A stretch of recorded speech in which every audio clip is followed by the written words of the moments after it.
జాగ్రత్తగా ఈ ముచ్చట వినాలి మీరు. స్వస్థతలు, ఆశీర్వాదాలు, వాటికి మనం వ్యతిరేకం అవి లేకపోతే ఎట్లా బతుకుతాం? రోగం వచ్చింది, స్వస్థత వద్దా? కష్టం వచ్చింది, దేవుని కృప వద్దా? అవన్నీ ఇచ్చి ఇచ్చి ఇక్కడ దాకా తీసుకొచ్చాడు. ఇప్పుడు మన టార్గెట్ ఏంటి? ఒకవేళ కొంచెం నలతగా ఉన్నా, ఒకవేళ కొంచెం డబ్బులు తగ్గినా, ఒంట్లో ఓపిక తగ్గినా, అనుకున్న కార్యం జరగకపోయినా మహిమల రాకడికి ఎత్తబడితే చాలు.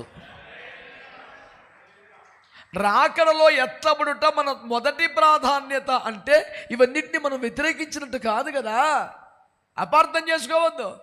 నేను చెప్పామంటేనండి, దెబ్బ రొట్టె లాంటి చపాతీలు పెట్టి నాటుకోడి కోసాను వేసుకో అన్నాడు. నాకు వద్దు నాన్న, నాకు ఏదైనా శాకాహారం ఉంటే ఇవ్వండి అన్నాను. అన్నాడు పర్లేదు కొంచెం చూడండి అన్నాడు. వద్దండి, చపాతీ నాటుకోడి కాంబినేషన్ బాగుంటుంది, ట్రై చేయి అన్నాడు. ఇక నాడికి ఏం చెప్పను? నువ్వు తిన్నావా అన్నాను. తిన్నాను అన్నాను. ఎన్నిసార్లు తిన్నావు? ఒక 50 సార్లు తిని ఉంటాను అన్నాడు. నేను అన్నాను, నా చేతులతో ఒక 500 సార్లు దైవజనులకు వండి వడ్డించంటరా. మీకు తెలిసేటి? మరి తెలీదా? వద్దులే ఇక సాల్లే అని వదిలేసా. స్తోత్రం చెప్పరే.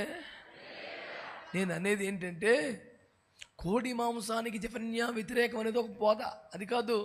తిన్నకాడికి సాల్లే అని ఆపేశాం. స్తోత్రం చెప్పండి. నేను చెప్పేది అది స్వస్థతకు వ్యతిరేకం కాదు, విడుదలకు వ్యతిరేకం కాదు, ఆశీర్వాదకు వ్యతిరేకం కాదు. ఇప్పటికే చాలా ఆశీర్వించబడ్డాము.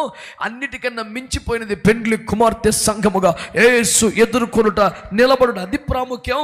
అది ఎక్కువ దృష్టి పెడదామంటే లేనిపోని మాటలు నాకు ఆపాదిస్తారేమిటండి?